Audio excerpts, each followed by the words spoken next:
You know she's getting filled by some black stud. You know there's some black fucking bull that's just filling her with cock meat, giving her the real fuck she deserves. Some big black bull just filling her with cock meat. Oh, is that ever gonna stop being funny? I don't think it will. All right, folks, how we doing tonight? How are we doing? I'm off work right now. And I'm off work because I had to spend most of the afternoon getting myself another car, which is, of course, a painfully slow process, but I got it done. And, oh boy. Thank God. I just... You guys, some of you may not understand, depending on where you live. Not having a car in this area is essentially like being under house arrest. It's basically unlivable. So he says, did you catch the AG Barr hearing? I did not. I've heard a little about it today. I've been meaning to check it. Also, apparently Herman Cain died. You know, press F, I guess. I kind of liked him. He seemed kind of decent. Let's see. People in the chat are talking about Teddy Spaghetti. Him and Owen Benjamin. They successfully fucked over Patreon, it looks like. So, kind of torn on this. On the one hand, Owen Benjamin in particular is a piece of shit. He is not someone to root for. Ever.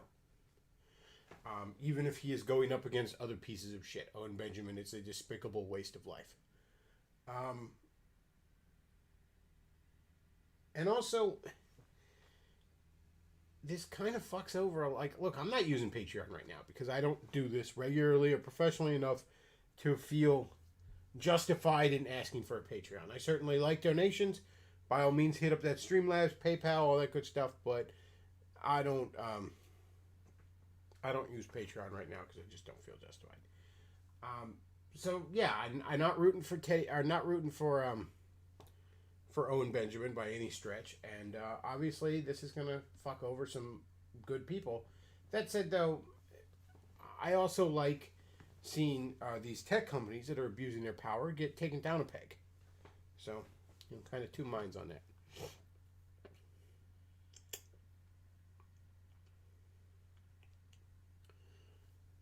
So he says, Owen Benjamin is less powerful. He's the lesser evil in every sense. Oh, he's less powerful, and in that sense, he's the lesser evil, yes. But make no mistake, Owen Benjamin is a despicable piece of shit. Just by any stretch of the imagination. That he doesn't have any real power is what keeps him from being less dangerous. Somebody says, did I get a Ferrari? I did not get a Ferrari. Did I get an MX-5 package? No, I didn't get the MX-5 package. I lost a connection with somebody who could have sold me a Mazda. No, it's not a Dodge. I drive a Dodge Stratus. No, it's not a Dodge Stratus either. It's another little Ford Focus. It's nice. Alrighty.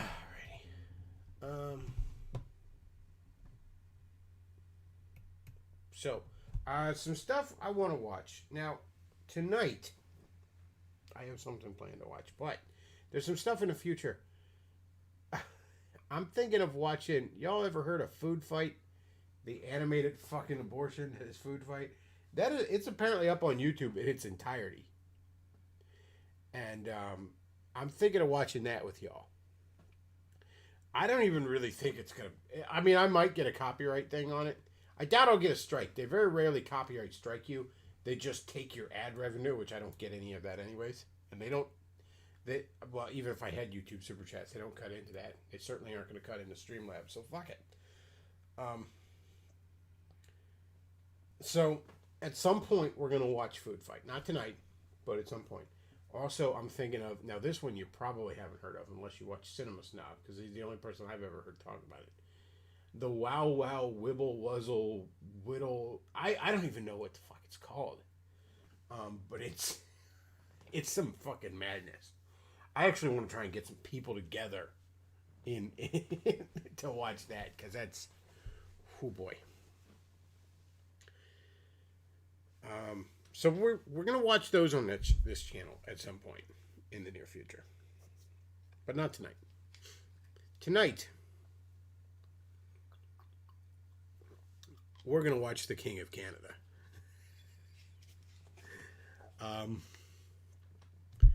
I was told by Argent, who runs the Clip channel, Davis Arini Sigma Supreme, that I should watch this stream. That it is some of the most epic projection you've ever seen. Now, the thing about watching Davis is I get burned out on watching Davis. Because how many times can I say, get a job? You know what I mean? Like, get a job, Davis. How many times can you say that? And I really should be using this time off tonight to further work on the writing project. I got the writing project I'm working on. All right? So here's what we're going to do, folks. We're going to watch some Davis. And the amount of time that we watch this, that I stick with it, is going to be dependent on the amount of Streamlabs that comes in. That's how that's going to work. Streamlabs.com/TheBeckloff. I'm going to watch a little bit of it, and I'm going to start to get burned out. And whether or not I stick with it and keep making fun of Davis, or go work on my writing project, go work on my book, that's going to be determined by Streamlabs. So I'm just throwing that out there for you folks, okay? You know? Just throwing that out there. Help me help you. All right. So, let's check it out. We'll go over to the Sigma channel, which I think at this point has more subscribers than Davis's Twitch channel. Oh man, we got a lot of clips from it, but we're not going to watch clips. We're going to watch the whole thing. It's an hour and 30 minutes and 56 seconds, so we're not going to get all the way through. See. I mean, unless you guys just keep pouring in the money.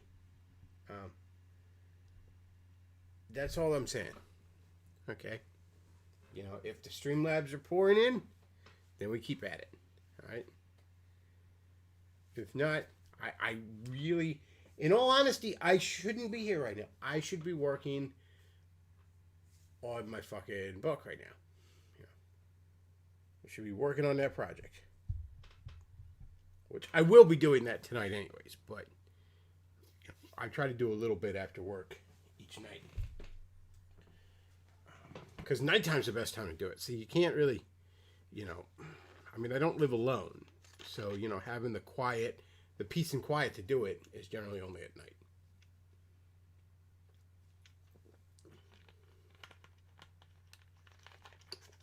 So remember, folks, if you want to keep this train going, Streamlabs.com/TheBeckloff. That's all I'm saying. All right.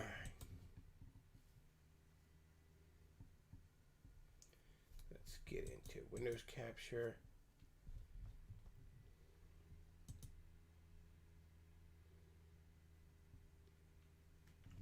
Matt Forney says he's editing Terror House's next book right now. That's good to hear.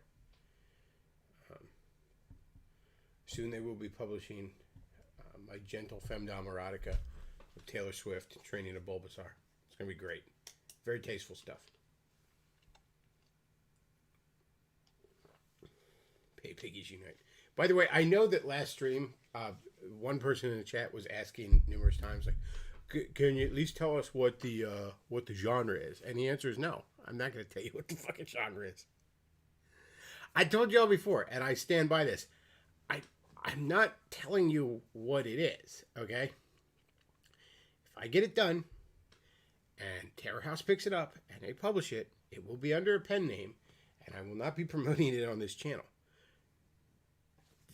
That's it. So, if you're reading Terror House books regularly, and you are a regular listener to the show, and you were to read that book, you would probably catch on to the fact that I wrote it. But I'm not going to promote it on here. I'm not writing it under my name.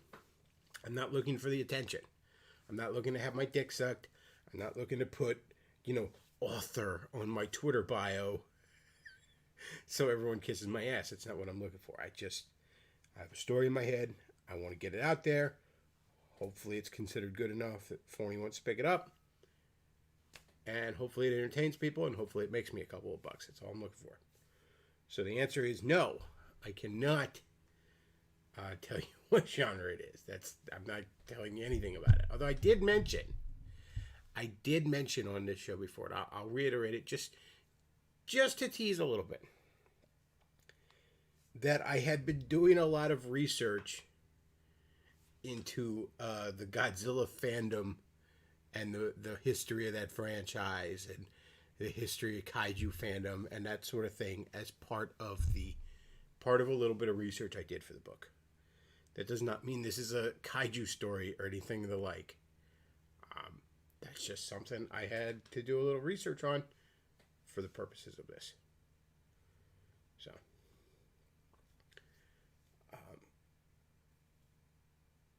and that's something I had already mentioned on here because I was, talking about like, oh man, I'm kind of enjoying these Godzilla movies more than I thought I would.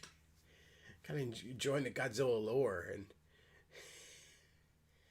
anyways, let's get to Davis here. So we are going to watch Everything is Marketing Twitch stream from July 27th, 2020. And like I said, folks, more super chats coming in mean the longer we'll do this. If we don't get any super chats, which we might not, some nights we don't. It's a small little audience. I get it. If we don't get any super chats coming in, then we'll probably won't go long because it doesn't take me long to get burned out on Davis. I can get this thing working. No, that's not what I want. There we go. Wait, no. What if I go to the home button? I can never remember how this thing works. In fact, I think they changed the format of it. I like your pink gold tablet. Wonderful, there, Davis. thank you. It's very stylish. Alrighty, we got her up. Folks, I'm going to make an observation about what's happening in the world this year. Oh, please do.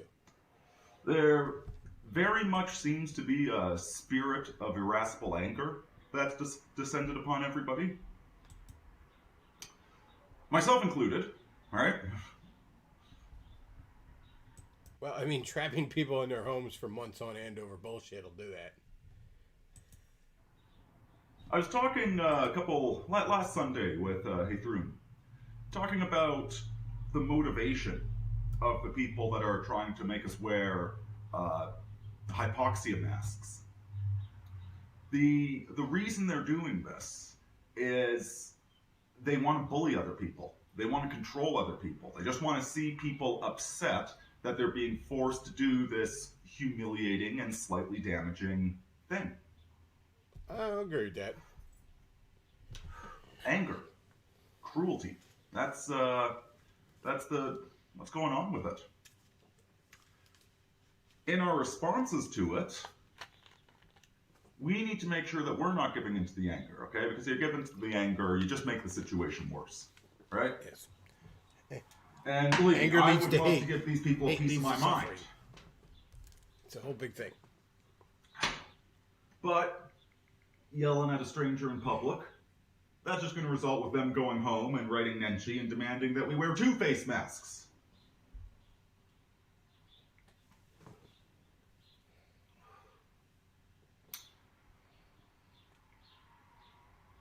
A lot of the viciousness that's going on, the internecine fighting happening in so many places. This is part of the same spirit of anger. Ugh.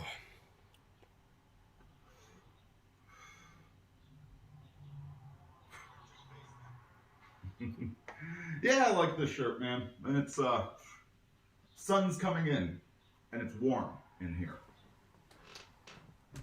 Is is. It's very stylish. But yeah, just very much this anger all over the place, causing people to just be cruel for no freaking reason whatsoever. I mean, yeah, I'm fat and, too. You know, you do have to stand up to the masked Nazis, but there's how far you should go, and then there's going too far, right? So it's a bit of a balancing act. Looks like we got everybody here now. And yes, I'm drinking coffee today. Sorry to disappoint you. Marketing. No whiskey? Everything is marketing. And when I say everything, I mean like the entire modern world. Everything is marketing. Even COVID. COVID is just marketing. So, what do I mean by marketing? Marketing, propaganda. Edward Bernays. Trust you all know who that is? I'm afraid I don't. Marketing, it's an exploitation, an encouragement of the narcissistic self. Narcissism is that what marketing is when you've got your real identity and your persona, right? The identity you present to the world. And with most people, these are pretty close, right? The persona is maybe a little bit friendlier, a little bit less of a jerk than the true persona, the true person, but it's fairly representative. Narcissism, the cluster B narcissist, is somebody that their inner self and the face they show the world are a light year apart. The actual true inner self is nothing but self-loathing and self-hatred. And so they construct this identity, their persona, their personality shell, and put all of their effort into convincing the world that that's who they are. So the classical case of a narcissist would be somebody who's adopted the identity of pillar of the community. Dad knows best. So he has a lot of money, he has a brand new car for his wife, he has a nice house, his kids are in all the extracurricular activities, they've got a big screen TV that they make sure all the neighbors know about. Look at him, he's so successful and he helps with everything. I love the... Oh, Davis, you're getting old. Don't worry, it happens to the best of us. But I love some of the out-of-date takes, like a big screen TV. You say, why is it even in color? Davis, everyone has a fucking quote-unquote big screen TV. Anyone that has a TV has a fucking... TVs are so much fucking bigger than they used to be. I haven't heard somebody describe something as a big screen TV in so long. He has a big screen TV. Oh, wow.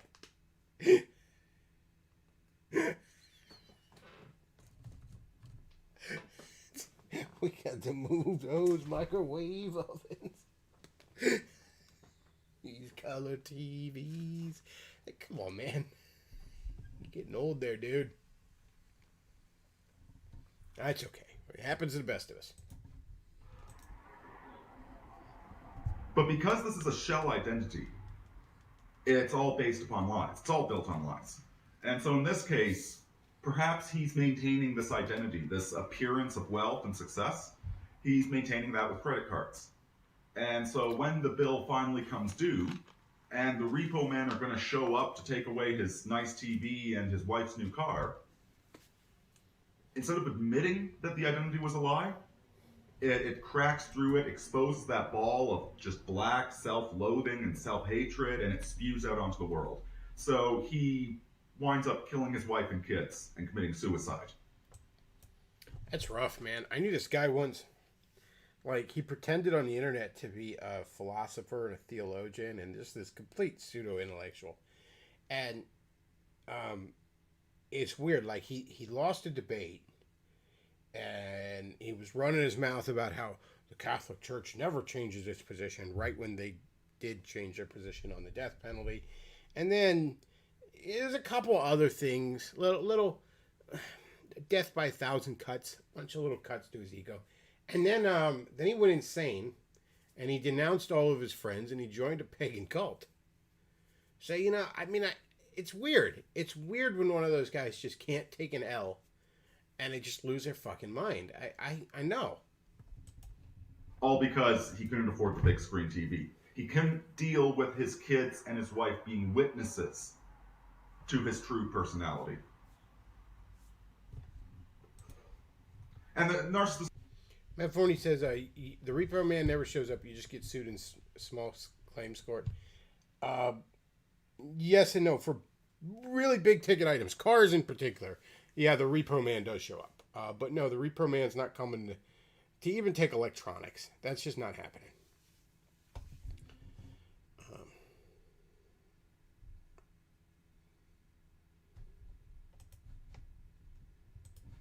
Shell can be anything.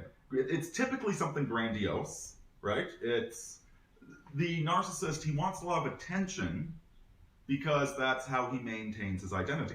So he's usually going to go for something grandiose. Go for something grandiose, is he? Huh. That's interesting. Let me look something up real quick here, folks. Bear with me. I know, Boomer Tech Hour. So grandiose, you said. Okay, so would that maybe be something along the lines of, and I'm just off the top of my head, if someone were to describe themselves as a soldier, historian, novelist, and social commentator. I discuss current events from a Catholic medievalist perspective. Would that maybe be an example of that? I just off the top of my head. I'm a sports car driver. I'm a famous musician. I'm whatever. Those are literally two fucking shells you adopted in the last 2 years. Remember, I'll just go ahead and say it, because he doesn't have that job anymore. He had a job as a fucking Mazda salesman for a little while there. They fucked up due to his own arrogance and stupidity. He doesn't have that anymore, so I'm not doxing him. That is a thing he did have at one point. And by the way, I knew it the whole fucking time. Never said a word, because I don't throw people, I don't do that to people.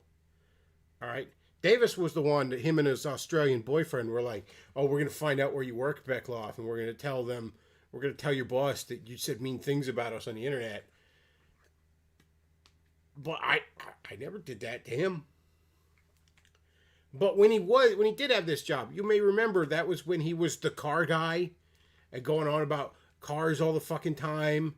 This was his new persona. I'm the car guy. Oh, cars are better than women. They give you less trouble. Am I right, fellows? Mazda Miata with the MX-5 package. No better car.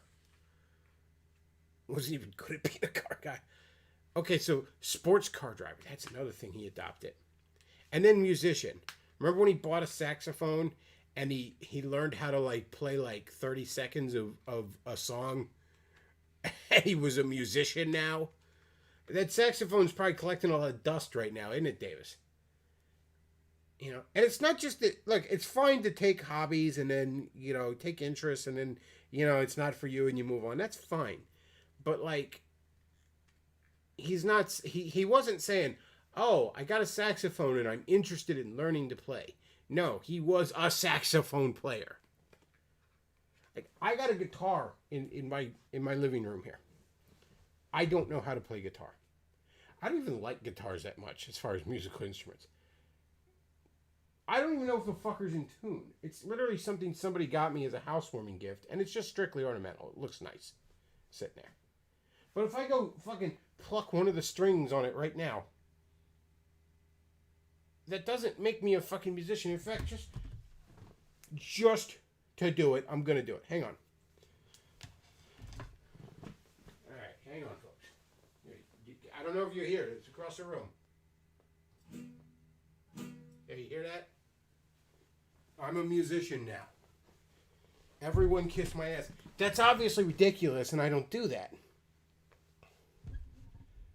But you did that, Davis. And now you're literally...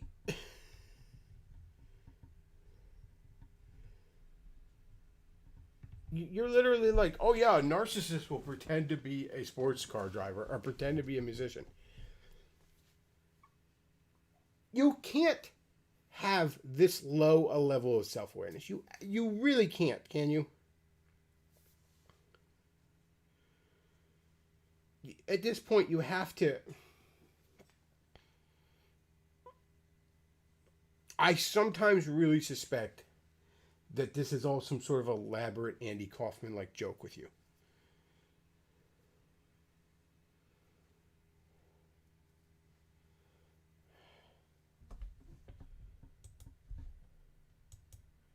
It might be.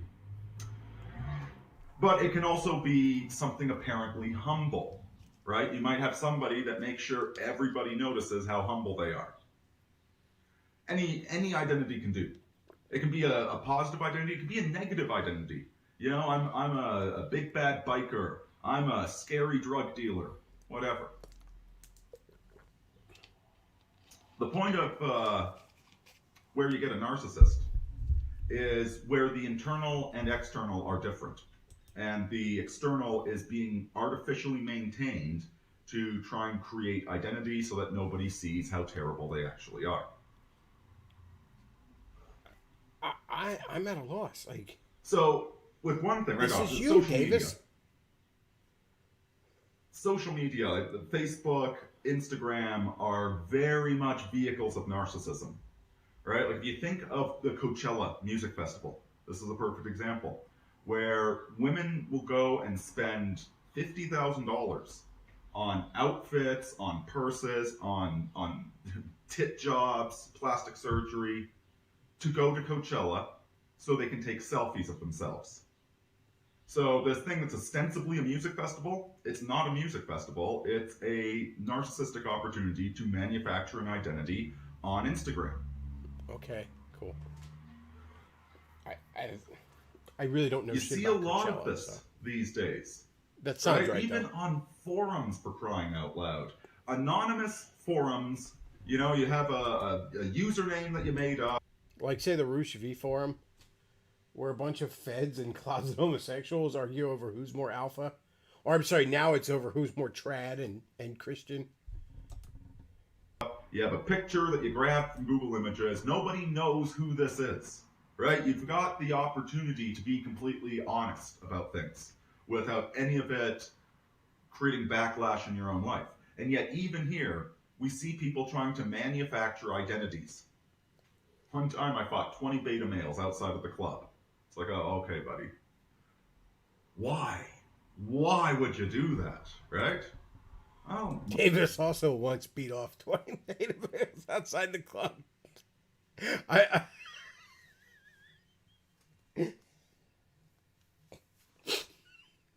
sorry. That was too easy. Modern insanity. It's the fact that everything is marketing. Let's check the comments quickly.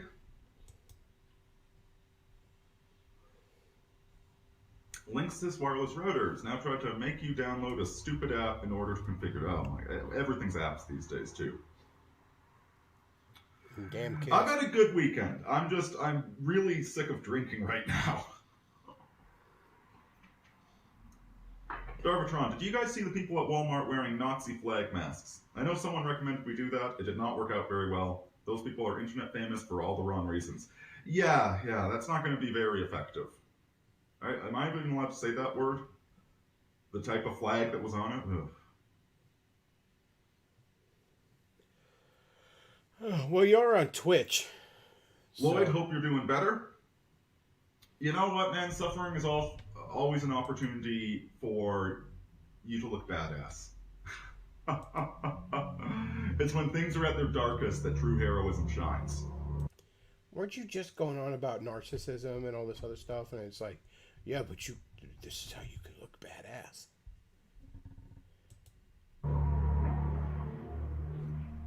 And then he said, like, that's when true looking badass isn't true heroism, Davis. I don't.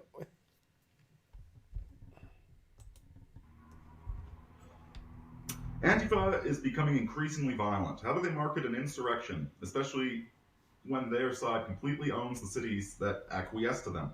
They have the social infrastructure to cheaply and peacefully secede, but would rather risk everything to LARP as rebels. Election day will be very interesting. You know, there's a video I just saw from Chicago where the crowd of Antifa, they prepared sharpened poles and projectiles, even improvised explosive devices. And they were throwing them at the police while using, all black, by the way, what do you call it, like the rain thing, you're not supposed to open it inside? Rain, umbrella. Yeah. Did he really just not remember? Davis forgets really common words all the time. And so I've heard some people argue that, because I've talked about this before, even with people that know him personally, and they're like, yeah, he does that all the time. It's not just a YouTube thing or Twitch. I wonder if that's like some brain damage from the fact that, you know, this man is basically pickled, you know, his brain, or if that's like, if he started doing it because it made him sound cool and aloof, and now it's like he can't stop doing it. But like, it's common fucking words like umbrella. And look, everybody, you know, brain farts and forgets a simple thing or something sometimes, but all the time he doesn't remember the name of this or that, or and now like umbrella he didn't remember. Using umbrellas as a shield while throwing projectiles at the cops. One of the cops was hit by an explosive in the eye. He might need surgery from it. And, you know, I'm not exactly the biggest fan of cops, but just looking at these guys having to put up with this, right? What messed up rules of engagement have been forced upon the police that they're here having explosives thrown at them? It's because the system, the powers that be, whatever you want to call it, are using this bullshit for their ends. This is not an out-of-control wildfire. This is a controlled burn. The moment these people get out of bounds is the moment the cops crack down on them with the fucking might of Zeus. All right, they wandered over to the CNN building, and they got shut the fuck down. You know, they wander over to a federal building, they get shut the fuck down. So yeah, the cops are being told to stand by. And imagine being a cop, and you know you're supposed to stand by while these idiots burn down local business, but then you're supposed to protect CNN. If you're going along with that, you fucking deserve everything that happens to you. It's horrible. It is absolutely horrible what the cops are having to put up with. But this is the perfect example. As you said, they already own the cities. They've got everything they want. Why LARP as rebels? When the only reason they're able to rebel is because the police are being restrained. Because everything is marketing these days. John Gotti Sr. mentions the fake it till you make it method. See, the fake it till you make it, part of that is, I mean, that's what kids do. That's what play is. It's children imitating adults, practicing for when they're grown-ups. And fake it till you make it is when you adopt a persona that's slightly uncomfortable for you. But rather than being a manufactured persona, it's something that you slowly adjust your face to fit, right? Like, I'm tired of being a pussy, so I'm going to stand up for myself even though I'm afraid. I want to learn public speaking, so I'm going to go do public speaking and pretend I'm really good at it even though I'm super nervous, right? So that's the one where you're creating challenges for yourself, right? You're actually changing the inner thing and improving the inner thing by adopting the slightly fake persona. So it's not, rather than a false persona, it's an aspirational persona. So important difference there. Is it really? Did you see the video of the guy in the truck pointing a gun at an Antifa wuss who was pointing a gun at him? Oh my God. Neither side is going to accept the election results. They permanently blinded some police officers in Portland with laser pointers.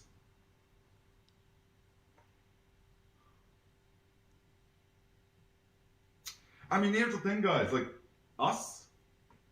Like, I was hanging out with some good red-blooded men the other day. None of us like cops all that much. But that's because we don't actually need the cops ourselves. Right? We're the sort of guys that can take care of things ourselves. So the cops really, they're just guys that give us speeding tickets. He's anti-fumble. Yeah, Davis he'll go out there with his fucking sword. See, because while you breeders were out there having a job, Davis was studying the blade. Yeah, he can handle things himself, guys. I am the law. Though they're the ones that need the cops. They're the ones that look at Chaz. Look at what happened in Chaz. Okay, they're the ones that need the cops, and it just horrible, unjust, uncharitable. I feel bad for those officers. I, on the other hand, do not. Lloyd says, I lost a 7-year online friendship with a person I literally have dreams of meeting. We planned meeting since the day we met. I'm not sure how to fill that void. Where do you go to solve these? Okay. You know what, man, check out on the Discord. That's a bit much for the stream. I don't want to get that deep into your personal life on in a public place.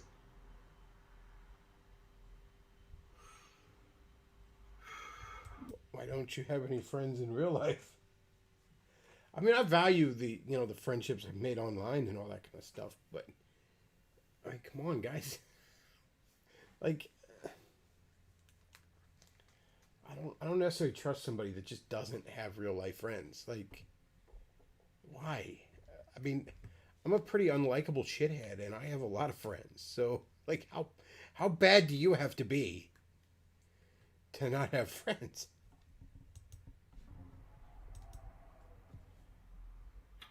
Crafty Crayfish says, fake it till you make it is different from a narcissistic shell. That's not a unicorn, that's a donkey with an ice cream cone stuck to its head. And it's not there for the hunting. Sure what your point is there, but I like the visual image. So, marketing. Let's get back to marketing. A useful practice. One thing that you can do to remind yourself of where you are in history, right? Because part of modern culture, it's about the eternal present, right? There's always the newest thing, the newest fad, the new design, just constant change without any growth. So it's really easy to forget which year we're in. And I mean, that's the whole point of the news media, right? It used to be the evening news, now it's the 24/7 news program that just cycles the same stories every 20 minutes. But with the news program, you had it's like a narrative, right? You have your introduction, you have there's going to be a big story, but first here's some human interest, then the weather, now big story, then a discussion of a bunch of smart people, and now you have the news. So you got this nice little...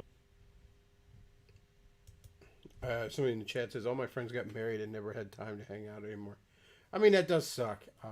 You see, I'm actually getting to the age where all my friends are divorced now. So they got time again. It's kind of nice.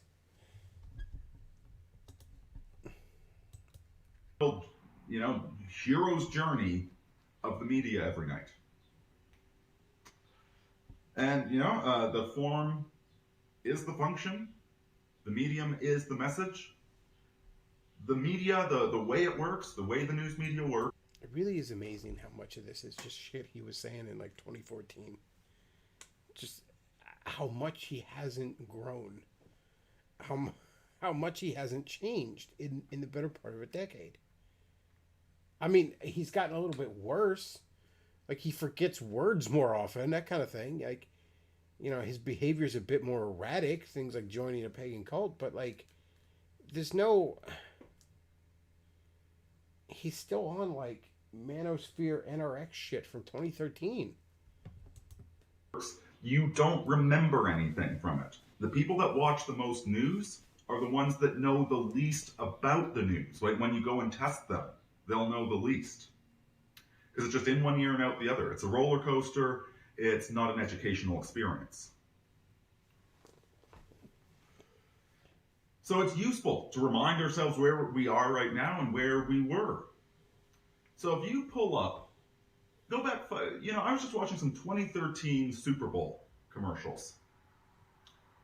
And what an interesting year that was. This was right before Gamergate.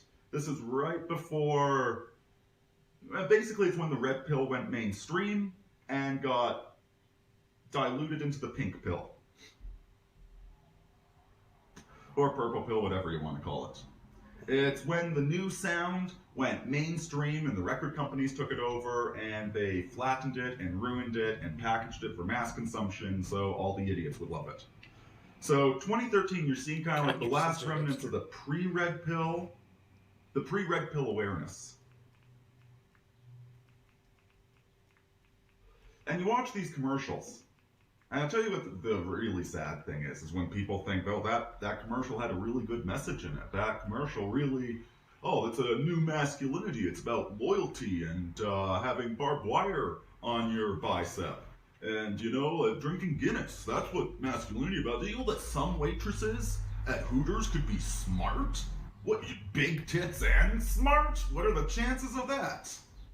What the fuck is he talking about? What fucking commercials were these?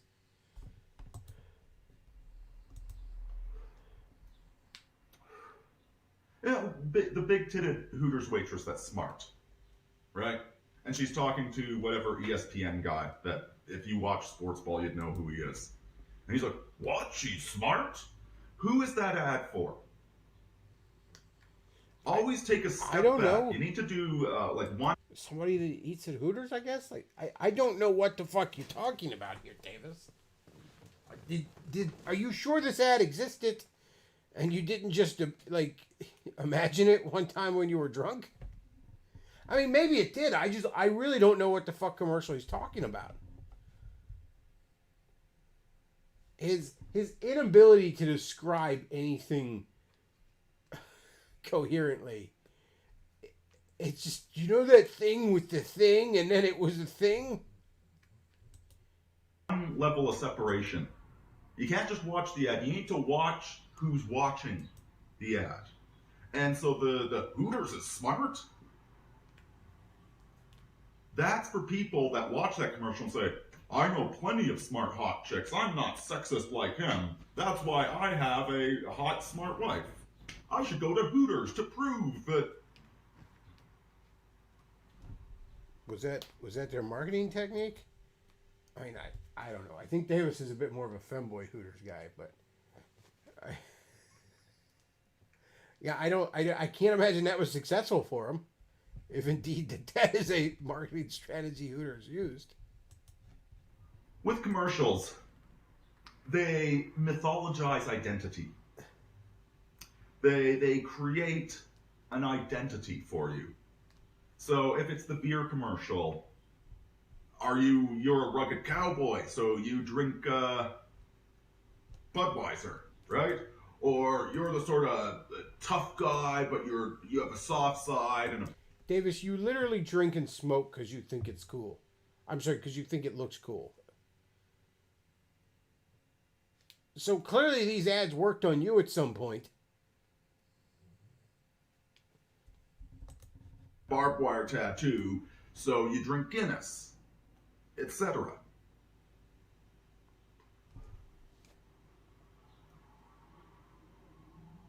Rather than having an identity, rather than building an identity, which is the only way you can get an identity, is by building yourself, is by doing things, is by overcoming challenges, is by embracing the suck. What is your identity, Davis? I'm sorry. Should we go back to the Twitter bio? Is that what it is? Let's see. What was that again? Let me bring it up here. Let me bring up your identity that you, of course, worked really, really hard for. Come on. Here we go. So, soldier. I mean, okay, you did serve. Granted, it was the... Oh, my God. I didn't...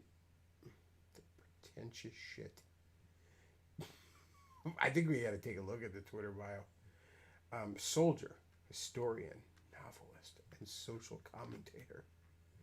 You're a historian because you went to college for a history degree that you never finished.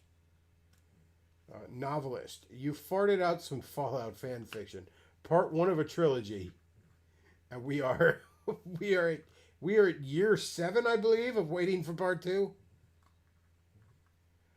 Social commentator. I don't even have to shit on that one. Okay, soldier. I'll grant you were a soldier. You had an unremarkable career in the fucking Leaf Army. Whoopee jack shit. We gotta... Good God. Folks, I think we gotta take a look at James' Twitter bio, because last time I brought it up, I didn't even really look at the... I didn't really take a look at what I was looking at here. I just sort of read the bio and moved on. But, oh boy. Oh boy. Okay, so.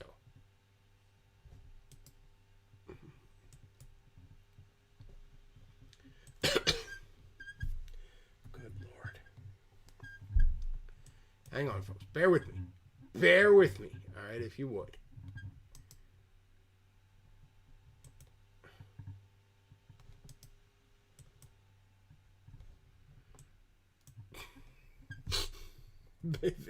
I'm sorry.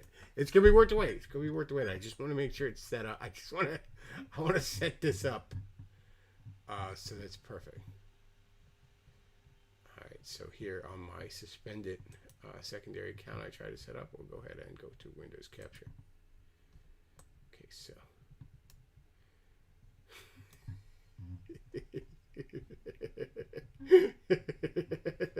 Look at this. Look at this pretentious shit.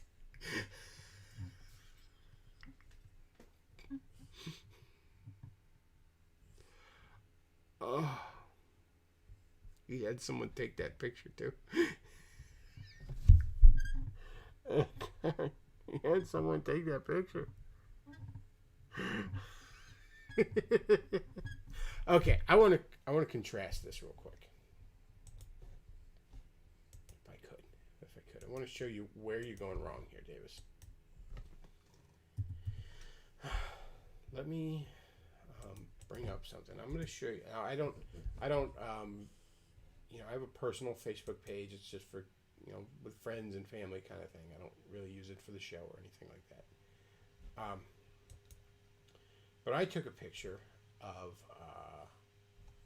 a little landscape, and I'm using it for my cover shot, right? All right, so let's go back into Windows Capture. Now here you see, this is what I use as my cover shot on my Facebook profile.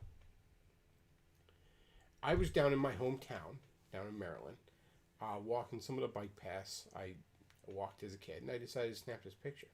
Now, you may notice a difference here.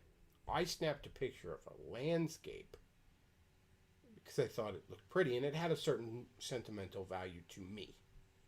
Again, many a time in my childhood, these fountains are new, but this bike path going along this sort of pond in the middle of the neighborhood I grew up in, that was all there beforehand. And it's funny, going around this pond, right? If you were to, this path that leading up to it, actually on the other end of that was a really nice community pool. That's actually where I parked my car to wander around these paths. But all that aside, old man Beckloff rambling about his childhood. Nobody cares. Now, if you contrast that to this, and again, I'm assuming that this holds no particular sentimental value to Davis. I think he just, and he had someone else take a picture of him in it. It is a promotional picture. It is him attempting to establish a brand. It is pretentious. It is try hard, is what it is. This.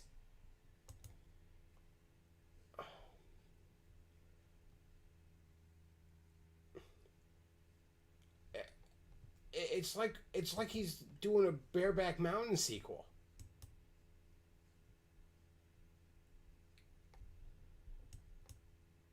Forgive me, folks. I know I got sidetracked there. But yeah, that's the identity he earned.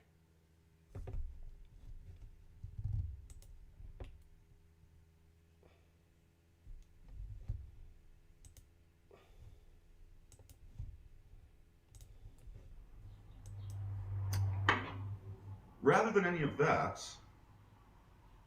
buy product, consume product, have identity. Like a cowboy hat and some gay leather clothes to go walk on a train track. Fake it till you make it is the well from which lifelong mediocrity flows. Yeah, I guess it really depends on how you interpret the thing. I always interpreted it as I want to be this version of myself, right? The new, improved, the stronger, the more educated, whatever. So I'm going to do the effort to become that, right? I'm going to put myself in the situations. But it could also be interpreted as I'm going to buy a rich suit to convince everybody I'm rich. And you're right, like that's the Joe Rogan experience right there. Again, Davis, that's what you do.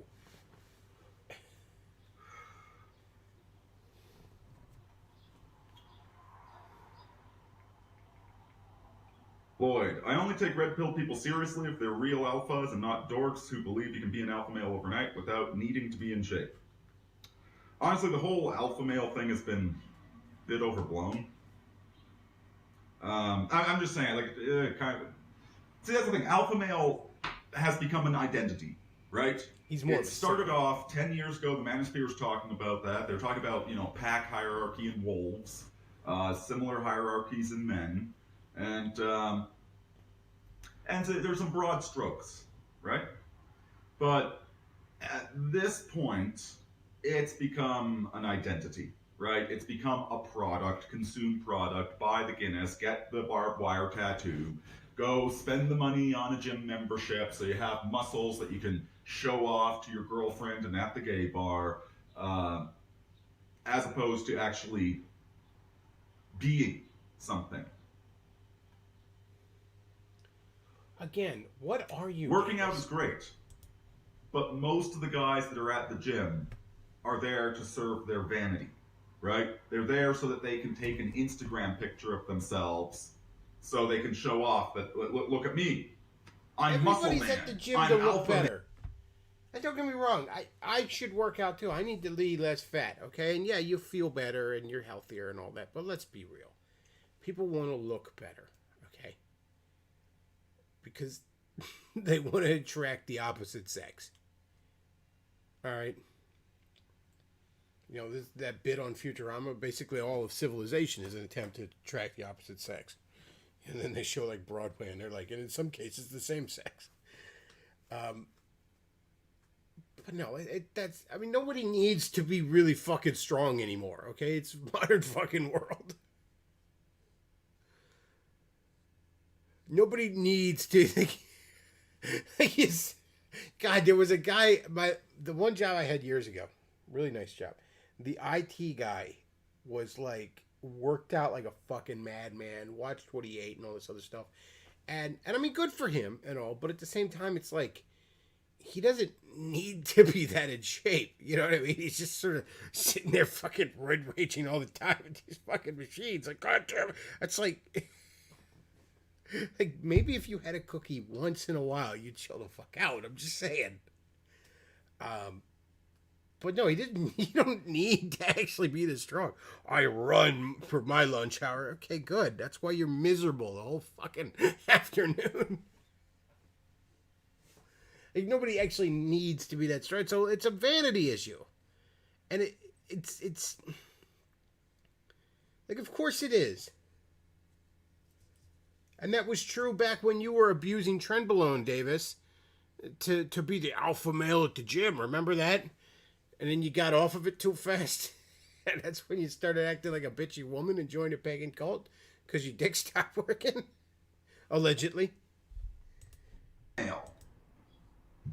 All right, buddy. Good for you. It's a freaking hamster wheel, man. You just run faster and faster and faster, consume product, then get excited about new products so you can consume more product. Right? And the consume product, the product is your identity. The product is your self-conception.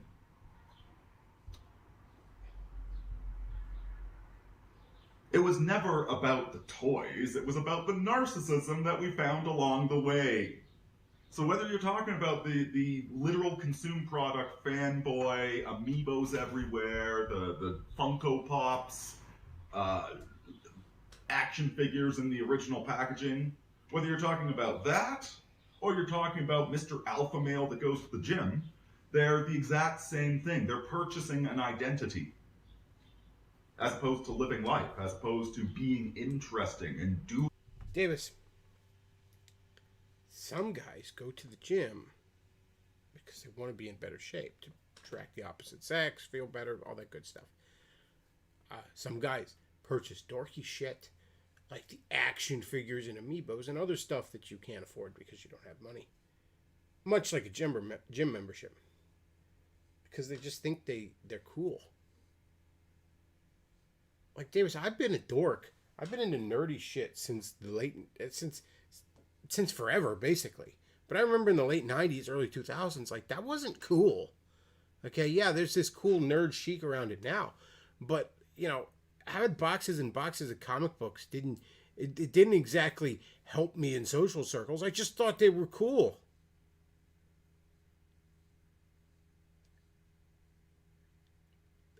It's all projection with him, okay? Everything he does is for the purposes of trying to get an identity. So he assumes that's why everybody else does things.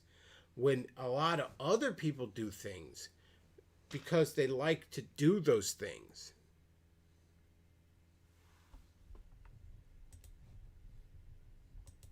Doing interesting things. What's the point? It's like buying a sports car with an automatic transmission.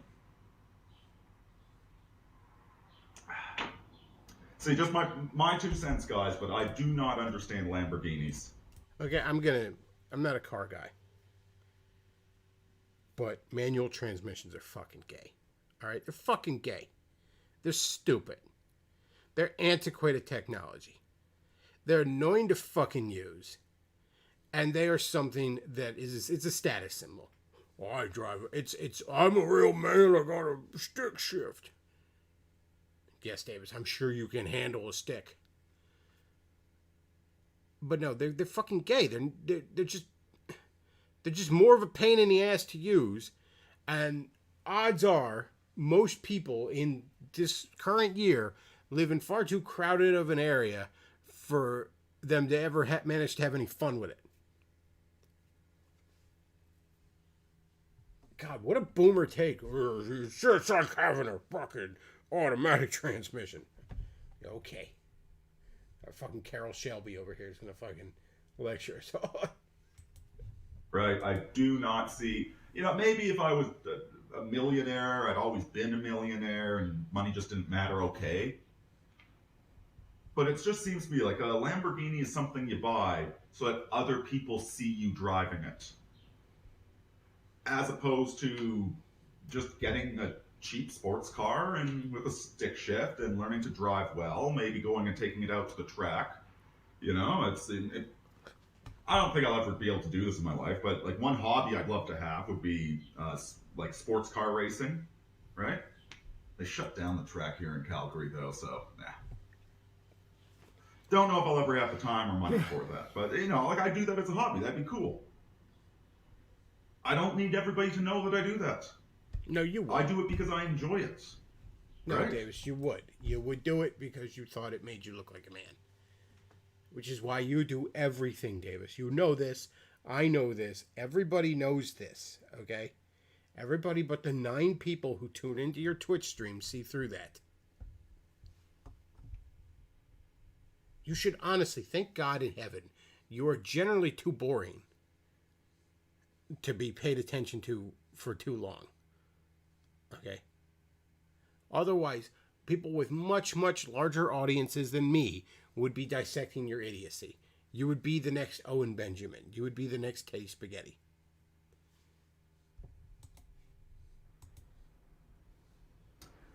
And the way that you become an alpha, well, first of all, the only way you become an alpha male, the only way you become a leader is by being a good follower in the first place, right? So the shortcut, the dark side, is faster, easier, but it's not stronger. The shortcut is to just be an alpha male by, getting the barbed wire tattoo, drinking Guinness, and going to the gym and talking about sports ball, brah. You can do that.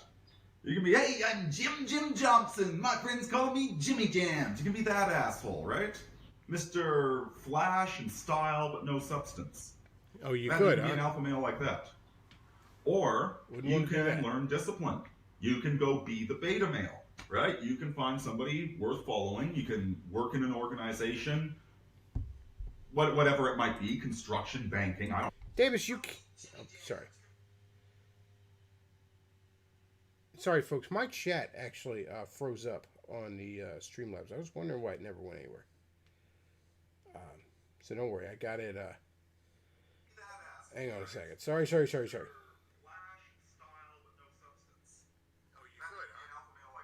Hang on. Sorry about that. So I got it up on my phone. I thought it seemed weird that the chat hadn't moved in fucking forever. But no, up on the Streamlabs, it's just not showing the chat moving.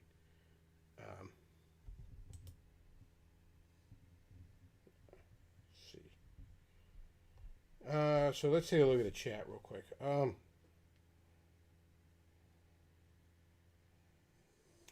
Sorry. Okay, so he should do a sequel with Owen called Bareback Mountain. Let's see.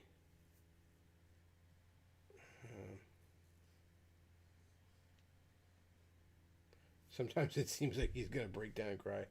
Manual transmissions are really fun to drive. I'm going to fight you on that. No, they're not. They also get better gas mileage. Not really. Not these days.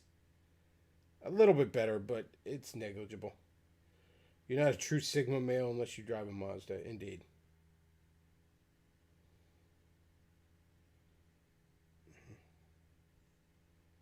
Okay. Sorry, like I said, the chat froze there. I don't care. And you can build up authority over time. Again, build up authority over time. Davis, you can't. I don't know that in your entire adult life you've held a job down longer for a year. You refuse to just do an honest day's work for an honest day's pay. You fucking refuse. And again, I don't want to oversimplify this, right? But it's like the test of whether or not you're an alpha male is, do dogs respect you, right? Because dogs don't care about your stupid barbed wire tattoo. They don't care which brand of beer you drink.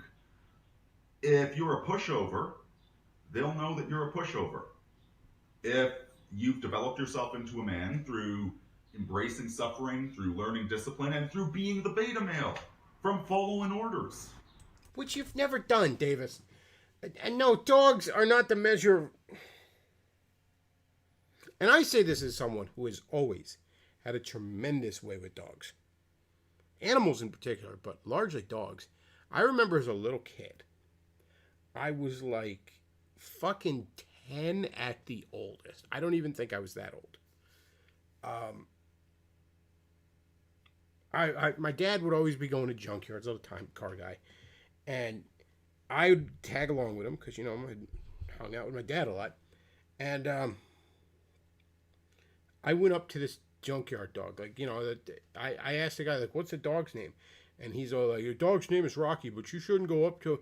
And as he did that, I already bolted over and I ran up and was petting this dog. This dog had actually fucking put people in the hospital before. This dog damn near was a killer. Giant ass fucking Rottweiler. Like, again, I was a little kid, but like, I was standing looking this dog in the face. You know what I mean? And this dog, like, I'm just like, oh, who's your buddy? And I'm like scrunching his ears and his tail's going and he's having a grand old time. In fact, this dog had a deflated football. Tony was the guy who owned him. This dog had a deflated football. Again, this dog had just bit into this fucking football and deflated it. That he brought me, like, oh, let's play with this. And you know, the owner was almost like, he doesn't even let me touch that. I just have a way with dogs. Always have.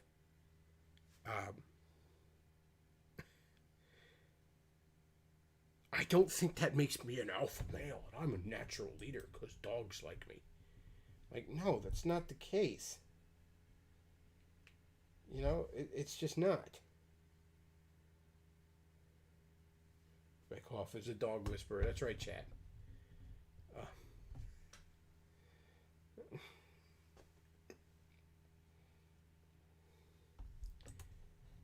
But no, dogs don't... No, Davis. Then they'll respect you. Your dog liking you doesn't mean you should run society. I'm sorry to tell you that, Davis. Your dog liking you doesn't mean you should run society. I'm surprised I have to explain that, but let me reiterate it, Davis. The fact that your dog likes you is not further evidence that you should run society.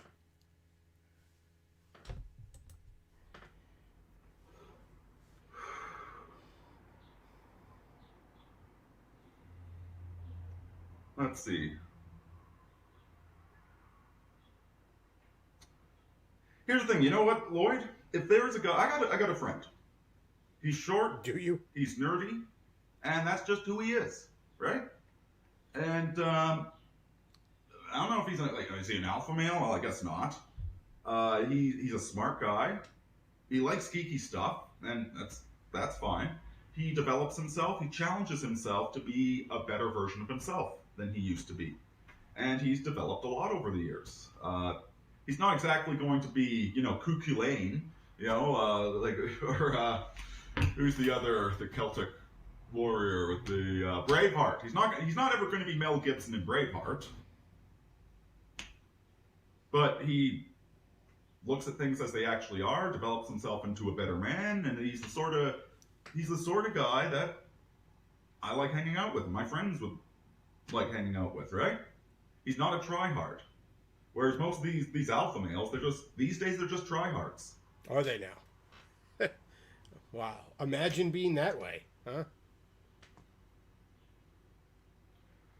So, alpha male is supposed to be about being a good leader, being responsible, being tough, but not tough like the barbed wire tattoo guy, okay? He's not tough.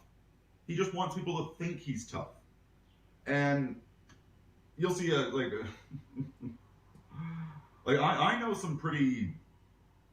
I know some guys that have done quite a bit with their lives. And they're often unassuming, right? If you're calibrated to only see the barbed wire guy, you won't even notice these guys.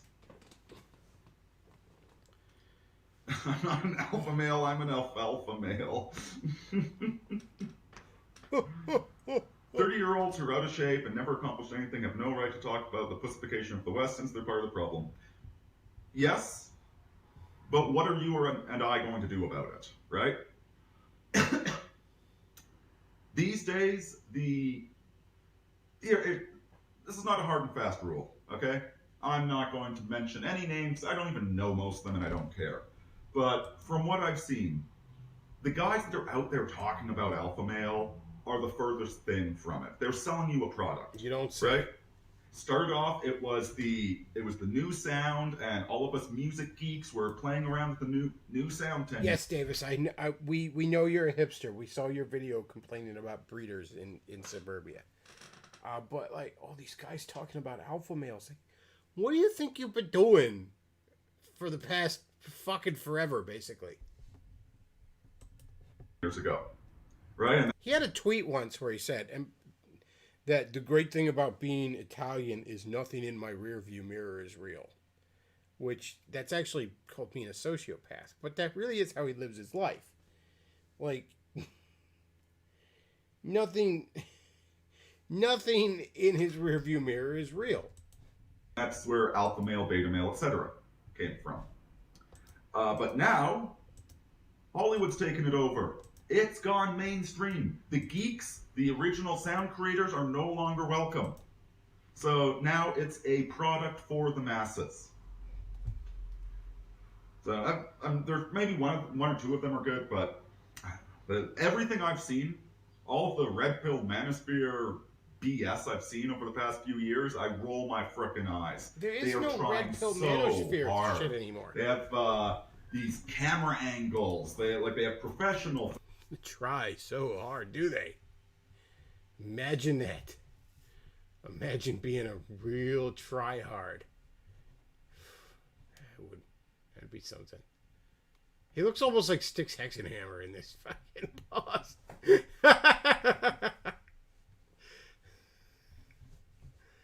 But Styx actually has thoughts and things to say, though. Photographers and good lord, like, you know what, man? You do a commercial for your business, right? You brand your business.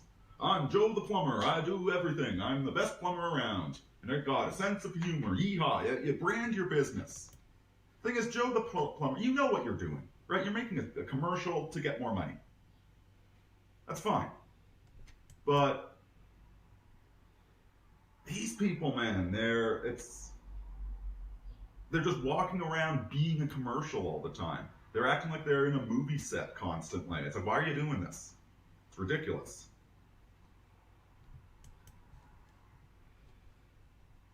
Yes, Chet, that's right. Styx does have work ethic. And again, and I don't always agree with Styx. And certainly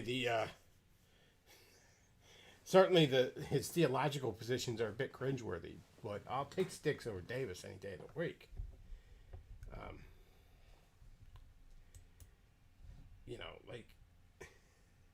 I'm sure at some point in his adult life, Styx Hexenhammer has held down a job for more than a year. You can't just buy a fancy suit if you have to show up to your date in a 97 Honda Accord. Imaginary audience syndrome, exactly. Yeah, what Hogan said. Yeah, you don't want a 97 Honda Accord, okay? What you want, 97 Mazda Miata. And you definitely want to get the MX-5 package. Don't buy a 5-year-old BMW and think it's going to impress the sort of girls that are impressed by new BMWs. It won't. Buy a BMW because you love the brand, right? Does watching Taxi Driver and Fight Club every night make me a consumer? Yes. Yes, it does. You're consuming the identity. Here, Davis, does attempting to... Well, then what does attempting to have made a brand online by constantly quoting Fight Club and Taxi Driver? Well, I guess just Fight Club for you. My favorite part in Fight Club, and I wonder, like, this is so transparent. No, this has to be an accident. This has got to be an accident. I don't think they were that self-aware when they made it. But there's the scene where Jack and Tyler are on the bus, and there's an underwear model. And Tyler points to it and says, "Is that what a man looks like?" No, it's not. But the actor they have playing Tyler does look like that. Right? He basically is an underwear model. And yet he's criticizing it. Even in the movie, he is aspirational. He is, if I just imagine Tyler, that will replace the fact that I suck at life. And then a guy pushes past them and both of them lower their eyes submissively. Right? So the whole Fight Club is just LARPing as an alpha male. I mean, argue by the end he finally transcends the desire to LARP and finally becomes himself, and that's when he can finally get the woman. You can be cynical about it, you can be optimistic about it, but the thing, it's just a movie, dude. It's just don't be consuming the movie all the time. As for Taxi Driver, Bickle's an idiot. Do not be Bickle.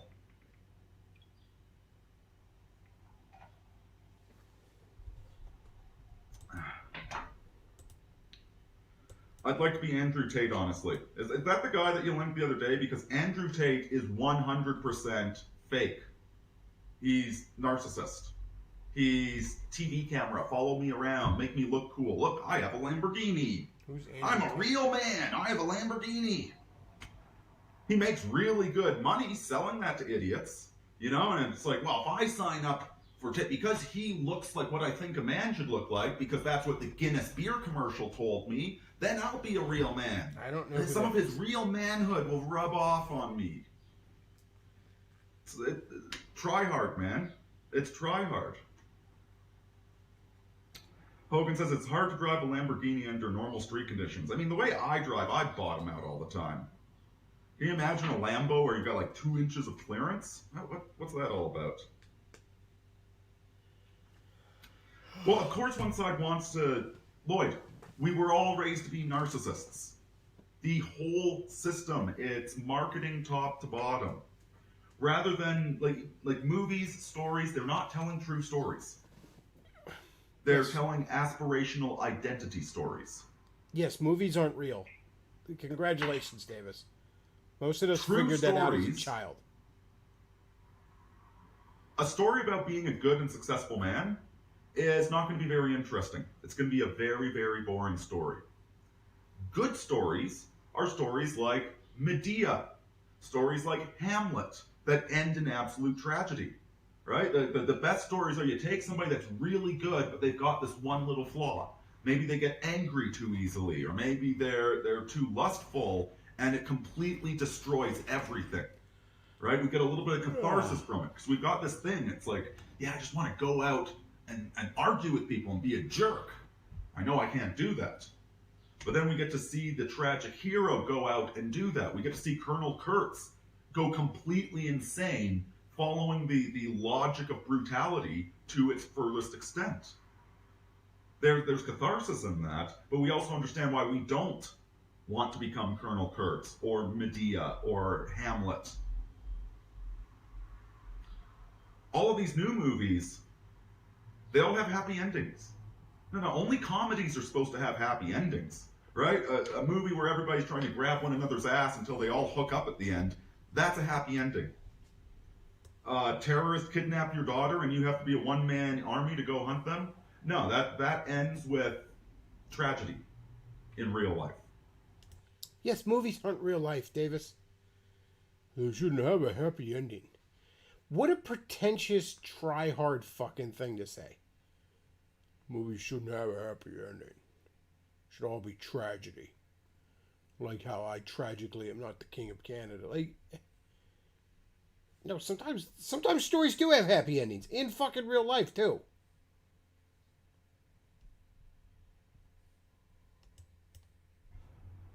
You want to actually hunt terrorists in real life? You can do that, and nobody will care, and nobody will know your name because it's going to be a black op.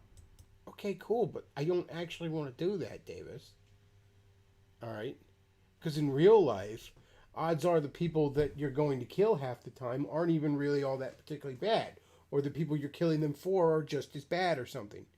Sometimes you want to imagine a world where G.I. Joe is shooting fucking Cobra, and Cobra is just obviously fucking bad.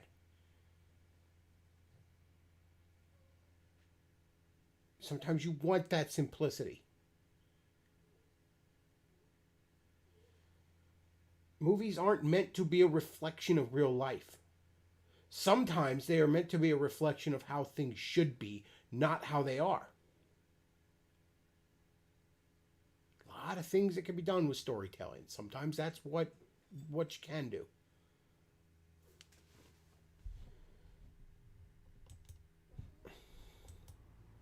You got to do it. Nobody cares, though. Nobody's ever going to care. Yes, Chad, I thought he was talking about Medea from the Tyler Perry movies, too. I know I'm that much of an uncultured fucking swine, but I'm like, man, he just really loves Tyler Perry. I mean, I'm not much of a fan of him myself, but I did like him as Baxter Stockman in that one Ninja Turtle movie. So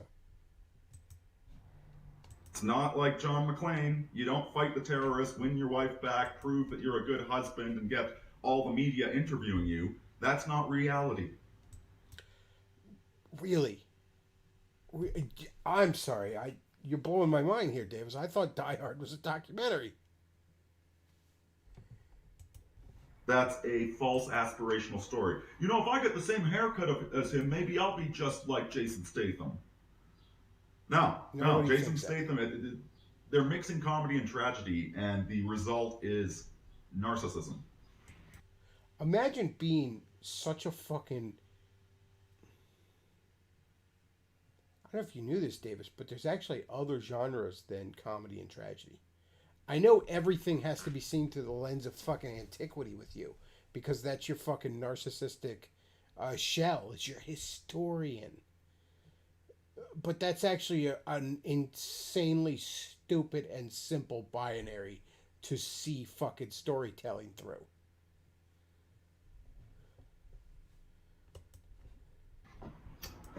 Let me top off this coffee. You gonna Irish it up a little bit for us?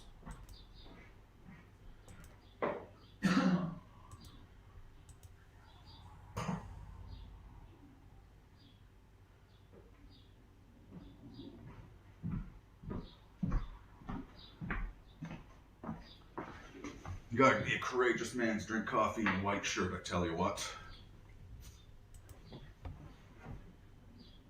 Well, Davis, I mean, if you spilled coffee on your shirt, I mean, it's not like you have anywhere to be. So, you know, I mean, is that really going to ruin your day?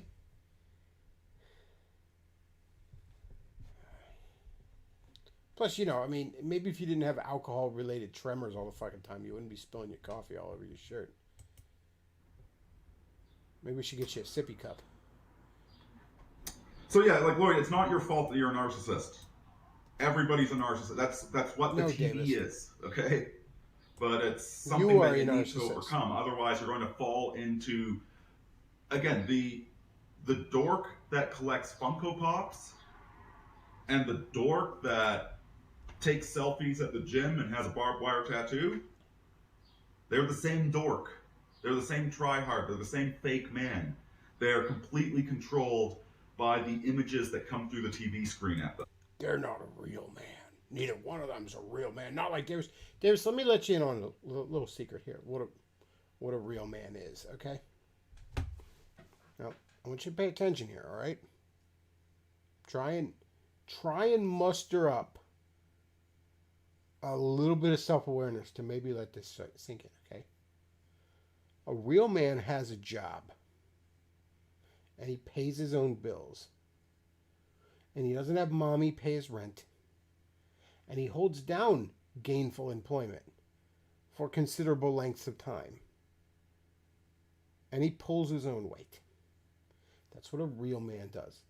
Because see, the thing about it is, Davis, you can mock the dork that collects Funko Pops, but if that dork that collects Funko Pops is purchasing those Funko Pops with his own hard-earned money, then you don't have an inch, not a millimeter, not a fucking subatomic particles worth of fucking room to talk shit on him. And likewise, the guy that's at the gym all the time, if he's paid for that gym membership with his own hard-earned money, once again, Davis, you don't have the length of a gnat's dick to talk shit on him. Because he has accomplished this basic attribute of adulthood that perpetually eludes you. And that is gainful employment.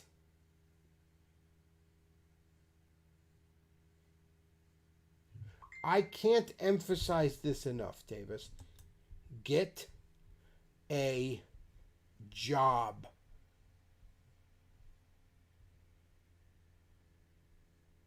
get a job. Get a job, get a job, get a job, get a job.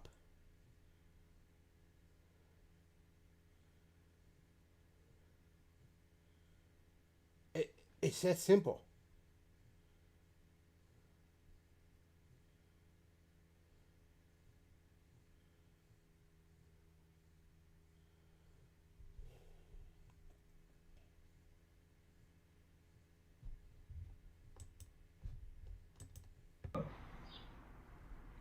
Hellingman says, I run an analysis of Mad Men, which depicts 50s and 60s America, specifically the advertising agencies. Capitalism, with its marketing, is able to sell you on an idea. It sells you the belief that you, as an individual, have value and agency, and that your efforts to determine your trajectory and ultimate outcome. It acknowledges the existence of the ego while feeding into the urges of the id. It tells you that your failures are the fault of you as an individual, not the system, and in doing so attempts to facilitate self-improvement, e.g. self-actualization and self-improvement culture. Capitalism is the commercial of equal potentiality. The idea that everyone starts off as a tabula rasa and that with enough work, any and all outcomes are possible. Fucking Well, capitalism sells you on the idea. Tells you that you have agency. Yeah, you do. Okay, with the exception of like fucking retards or something like that. 98% of you're fucking agency, okay? And yeah, you're not all capable of the same things, but you're capable of fucking pulling your weight. Some people, like Davis, just choose not to because they think they're above it. That hard work and agency are the sole arbiters of our outcomes. Don Draper's success is, in large part, a function of chance and circumstance. It was chance and circumstance that gave him an opportunity to exit the war, and it was the same condition that provided him an opportunity to become a madman. Don Draper is the paradigm of capitalism, and while he is the embodiment of its successes, he is not the product of its commercial. Yeah, that's capitalism and marketing tied at the hip.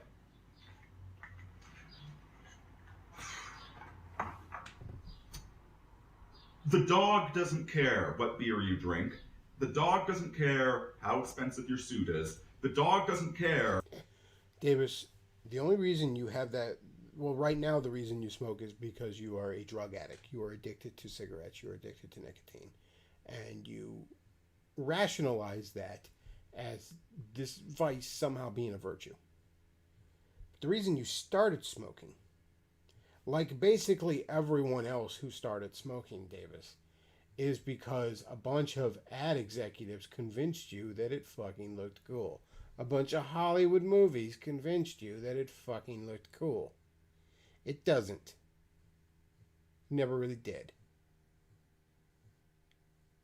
But you got sold on the fact that it looks cool. So you started doing it. So don't lecture everyone about the corporations and the ads to sell you an identity, man. You're full of shit. If you were the guy in the right place and right time to make $1 million, or if you weren't that guy and so you didn't make $1 million. The dog just recognizes whether or not you're a man. And whether or not you're a man. No, Davis, the dog likes you because it's literally been bred over eons to imprint upon a person and give them love and affection and loyalty in exchange for taking care of them. All right?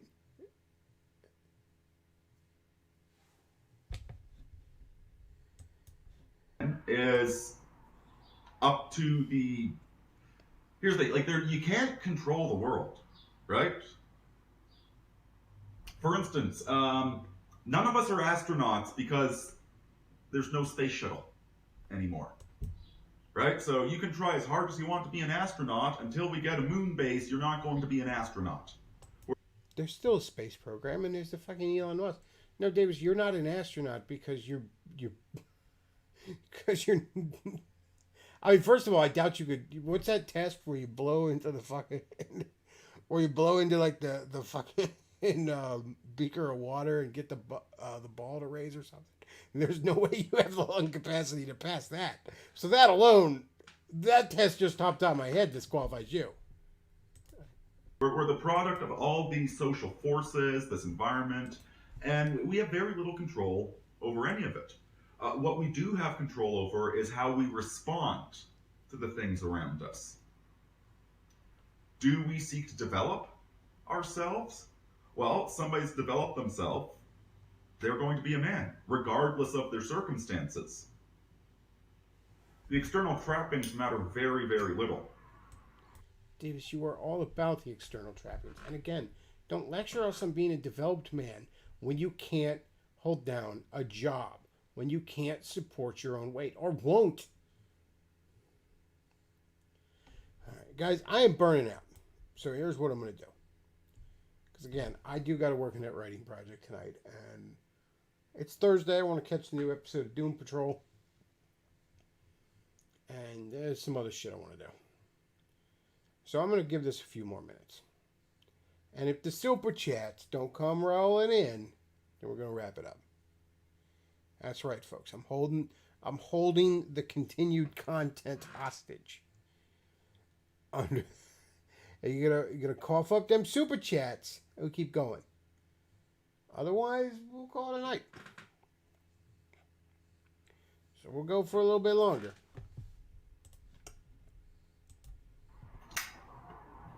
In fact, the external trappings are what pull you away from actual inner development.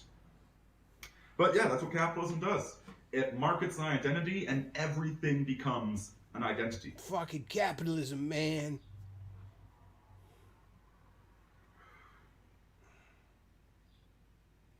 It'd be much better if we were all fucking Who's not mud tough? farmers. The gym bro. That's just doing it for his own ego. It'd be much better if we were all just mud farmers.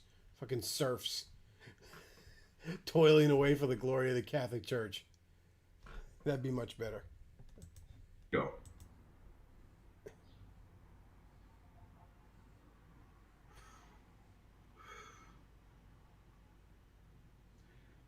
If you aren't in shape or at least strong, you should stay out of political discussions. Well, what if you're an intellectual, right? There's a role for intellectuals as well. That said, nobody should be obese, okay? That's just the gluttony. Well, we can't all go on the we don't have money to buy food diet like you do. I guess we all could go on that. But yeah, we're not all on the I don't have money to buy food diet because after mommy pays my rent, the few bucks I have left over goes to cigarettes and whiskey. We don't all have that diet.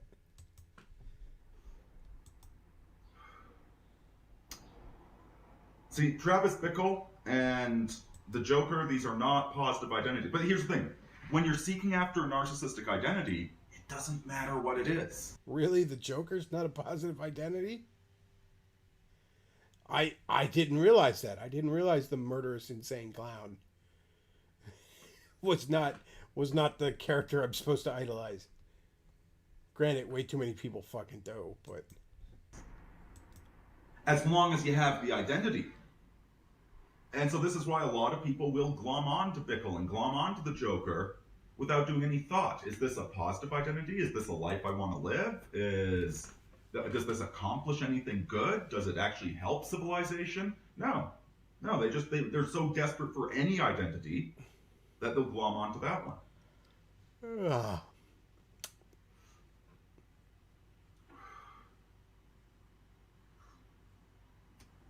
I don't know.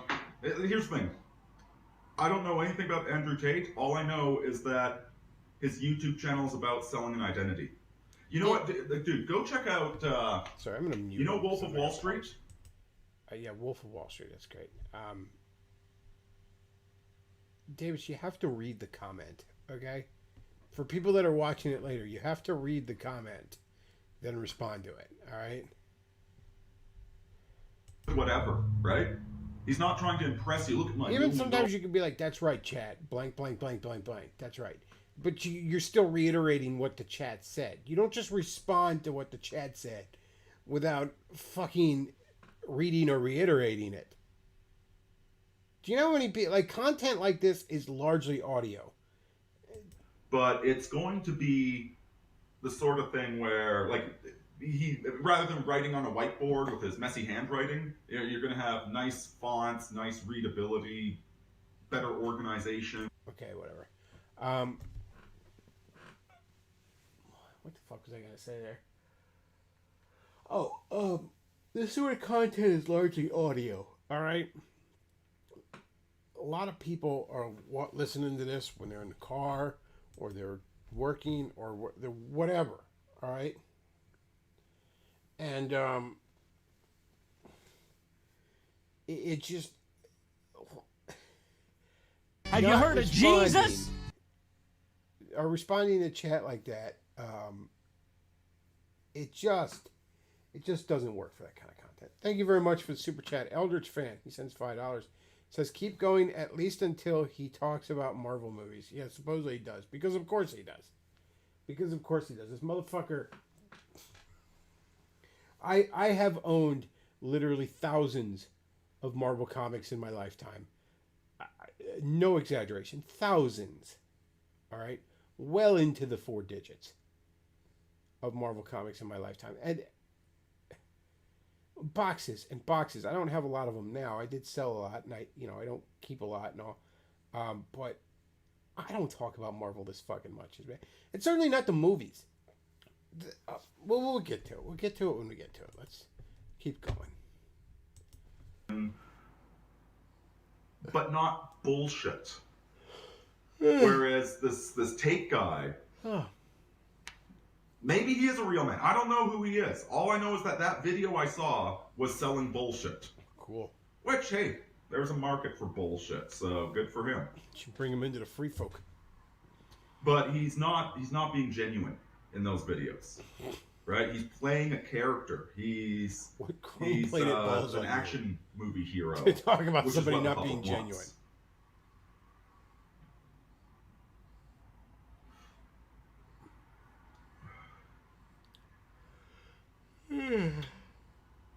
Ugh.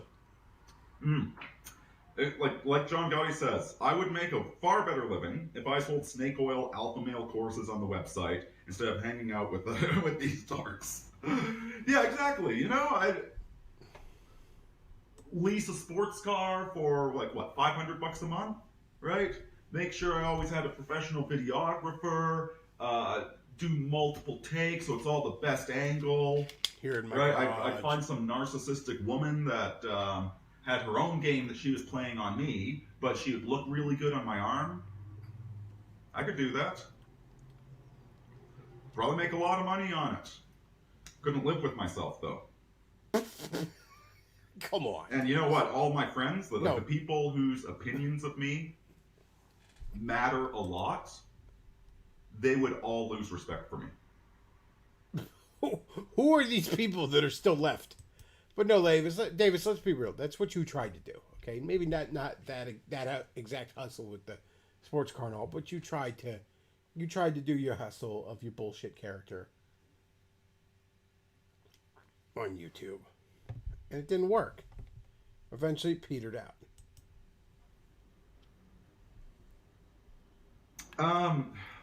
Lloyd, you can't break down narcissism into a checklist. All right? This is the great conceit of psychology, that you can't do that, okay? You need to understand what the inner core of the whole thing is. But yeah, like Lloyd, I'm telling you, you do manifest a lot of narcissism, right? You're looking for that identity and you're trying to purchase it rather than trying to be yourself and be a better version of yourself and develop yourself. Who are you, Davis? Who are you? I'm not talking about... Don't tell me about how... I'm a soldier and a historian. No, who are you, Davis?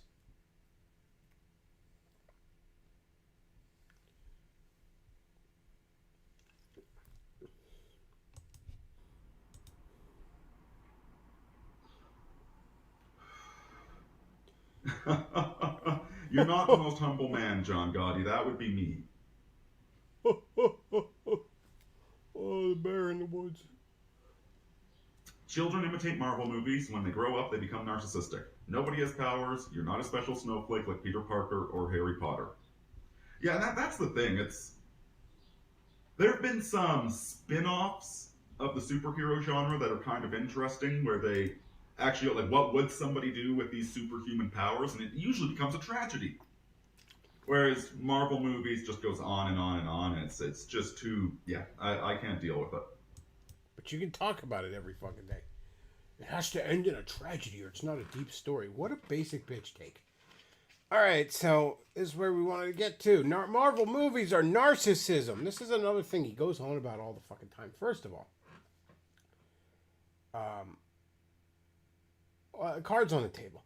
The reason Davis goes off about fucking Marvel movies all the goddamn time, despite the fact that he doesn't like them. I'll give you a good example. I don't like Westerns.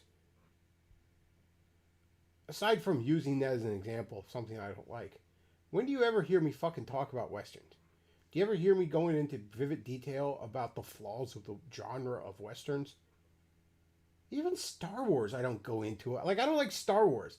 I don't go into why it's fucking stupid and gay that much. Like, very rarely do I fucking get into Star Wars. Because I don't care. Because I don't like it. I don't find it interesting. One way or another. You know, 3 good movies 40 fucking years ago. Who cares? You know, and a whole fucking cavalcade of shit afterwards.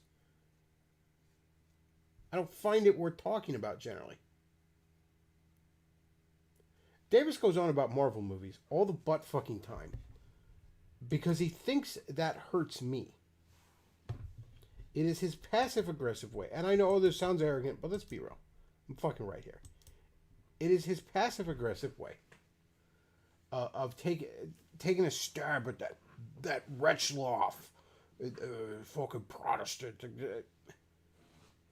Like, nobody else talks about, like, fucking fans of it don't talk about it this much. Hell, they're not even that fucking big anymore. I mean, they peaked with the fucking Thanos stuff, with the Endgame. That was the absolute peak. It is all downhill from there for this trend. Alright?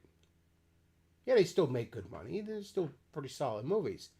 But no, it's a downhill slide from here on out. They're not the fucking cultural phenomenon they were even just 2 years ago. But it's also telling how all he talks about is the movies. Beckloff's a fan of Marvel movies. You're just a fan of Marvel movies. Who the fuck can I don't really give a shit about the movies. I like Marvel Comics. Now, specifically Marvel Comics published before about 2012 or so when they got all paused. Still some good ones after that, but that's generally when the rot really set in. But I like the source material. Because the source material is far more rich and far more in depth than even the best of these movies could hope to touch. These movies are, at best, a 90-minute distraction at a time, and maybe can give people who aren't familiar with the source material an idea of why these things are cool in the first place. But the one thing they're not is fucking narcissism. They're kind of the fucking opposite. All of these movies, if anything, if you want to pathologize them, you could say they're the savior complex. But all of these movies are about heroism. The superhero genre as a whole is about heroism. I would even boil it down to being about masculine virtue.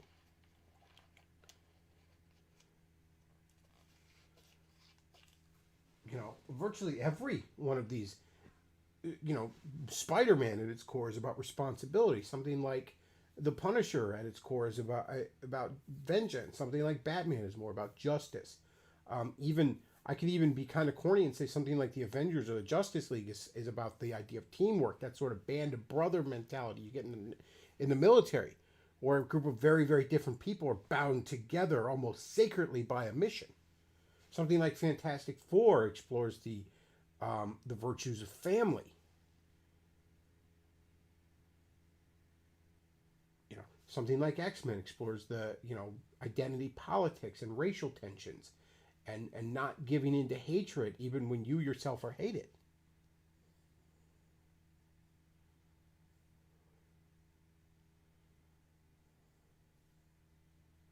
This isn't narcissism. Again, a superhero movie is about somebody who is, in some ways you could almost argue there's a monarchist aspect. This person has been chosen by an accident of fate, i.e. God, to be given a status above other people to work in their benefit.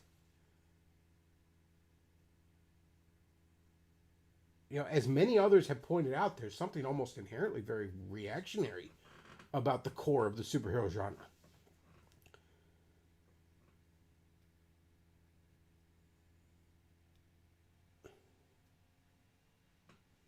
But again, it's heroism. It's selflessness.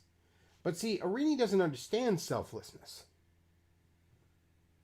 So to him, that is literally less plausible than the fucking superpowers.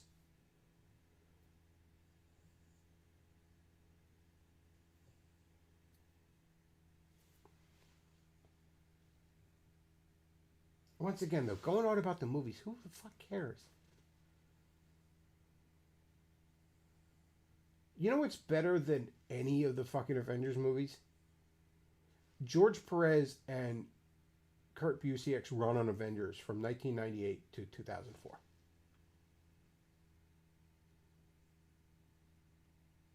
You know what's better than any DC movie? Kingdom Come. Crisis on Infinite Earths. The Dark Knight Returns. Man, I could just think of a bunch here. Most of Grant Morrison's Justice League, JLA run. JLA Heaven's Ladder. There's a great graphic novel you should check out. JLA Earth 2. If you're looking for a Wonder Woman story, JLA A League of One. Those big, oversized ones that Paul Dini and Alex Ross did, like Batman War on Crime.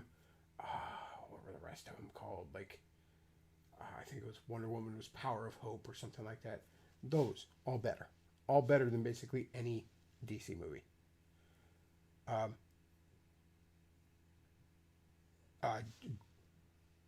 Jeff Jones' run on Green Lantern, from Rebirth to Blackest Night. Better than virtually any superhero movie. If you want to go outside of Marvel and DC with still superheroes, Empowered. Great stuff. Robert Kirkman's Invincible. Robert Kirkman, the guy that created Walking Dead, Invincible's better than it in virtually every way. Bomb Queen. There's an off the wall tale of a villain that has taken over a city, and the U.S. government just walls off that city and lets her have it. And it's just over the top violence and gore and sex and just all sorts of goofy fun.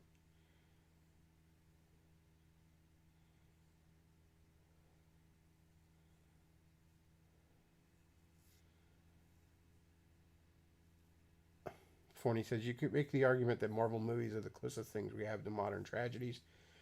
Yeah, again, it's not narcissism. You could look at something like Superman, and I don't even think this would be entirely accurate, but you could see that as pure narcissistic power fantasy. Superman is an insanely powerful, virtually untouchable character who always knows the right thing to do and is generally rewarded for it.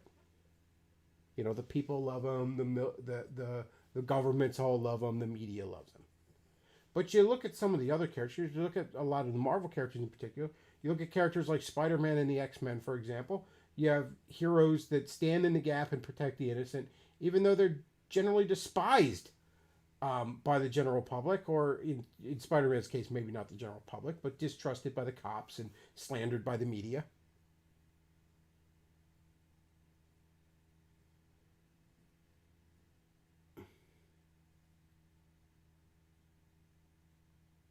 Again, there is no small amount of depth to be mined from these. Yeah, on the surface, they're just goofy fucking, look, this guy with cool powers beat up this other guy with cool powers. But there's a lot to be mined from him. But it's not narcissism. You could argue Harry Potter is, because of how much it relies on that fucking special snowflake chosen one shit.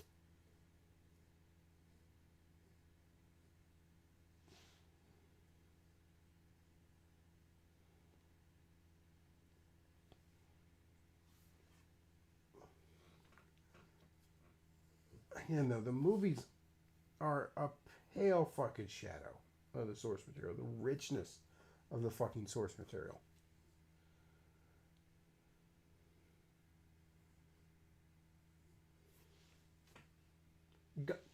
Going after, and again, I'm going to reiterate, and you could say I'm being narcissistic here.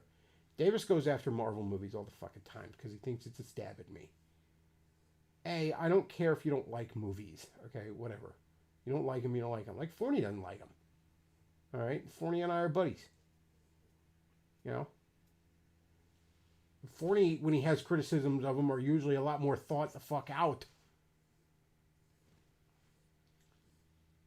But thinking that you're stabbing at me as a comic book fan because you attack the movies, who the fuck cares? That'd be like saying, well, Beckloff's a Nintendo fan, so I'm going to shit on that old Super Mario Brothers Super Show cartoon because that'll show him. Like, that's a goofy little side thing at best. Who cares?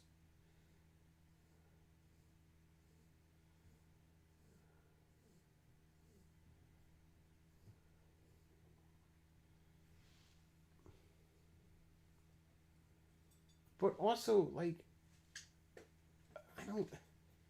it's not my identity, man. It's just something I like. Superheroes are just fucking cool, all right?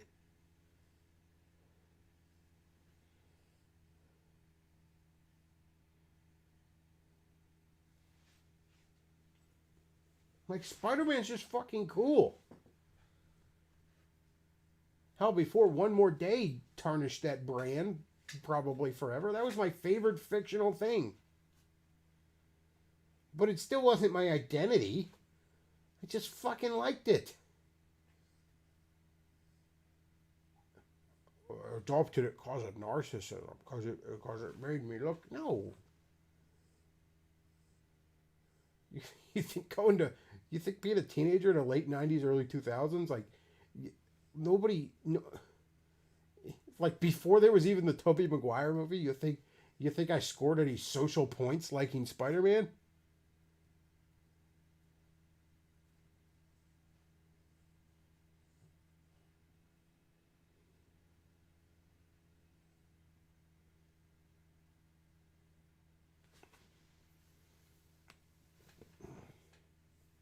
It's just narcissism because they have powers. Oh, fuck. What a dumb take.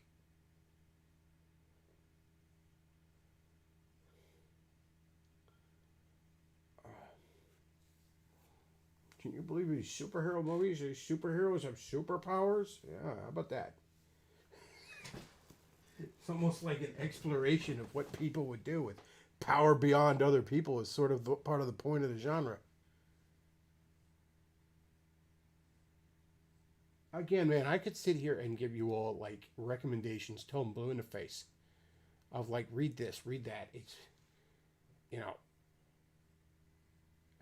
like the Daredevil show. I just started watching season 3. I did not get around to watching season 3. Season 1 is a masterpiece. Season 2 is still pretty good, not as good.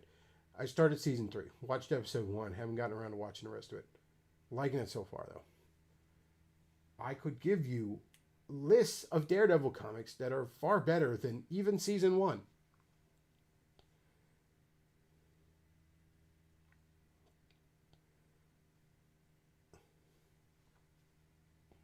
I mean, Frank Miller's Born Again with Daredevil is better. Daredevil Yellow, I like a lot. Look up any of the Daredevil trade paperbacks of the Typhoid Mary stuff. That stuff's all gold. Guardian Devil, that's really good. I love Arrow. I could point to you some fucking Green Arrow stories that are better than most of what happened in Arrow. Shit, Quiver's really great.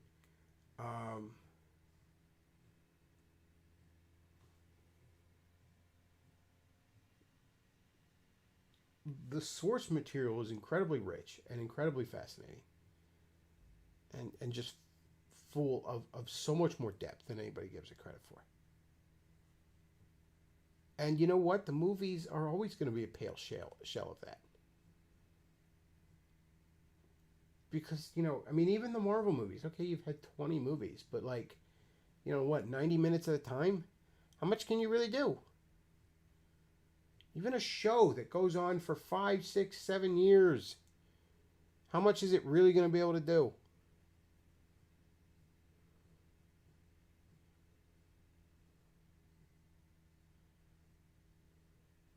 Somebody says Joe Rogan was recently made some comments about playing lots of video games. Yeah, I heard Joe Rogan, video games are a real problem. You should go learn karate. Okay, Joe. Thank you, Boomer Joe.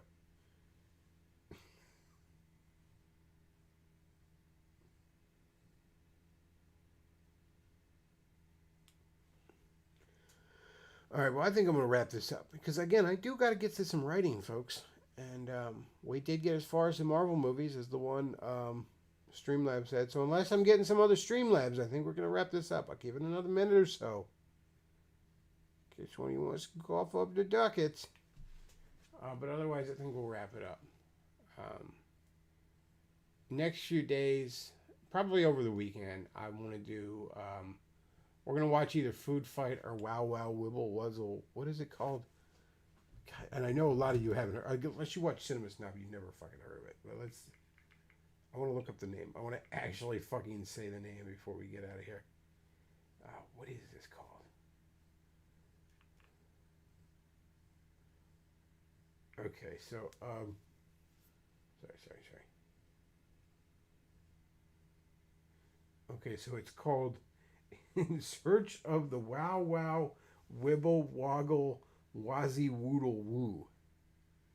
It's something we may be watching here in the next, probably over the weekend. And it's insane. And also, I'm thinking of watching Food Fight. Both of these are copyrighted.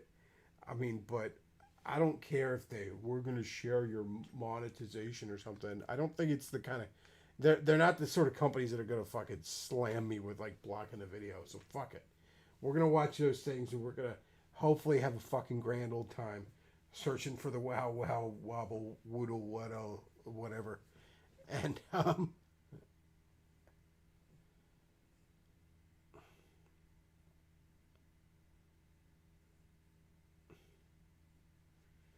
somebody says, I don't have any money right now besides you aren't a hot gamer girl posting cosplay feet. Yep, sadly. No feet pics. But I think we had a good time tonight, folks. I got to work on some writing. Oh, fuck. Ooh, had a long day. Let's see. All right. Get out of this. Like I said, this weekend we're probably going to watch the Wow Wow Woodle Wuzzle and maybe Food Fight. I don't know.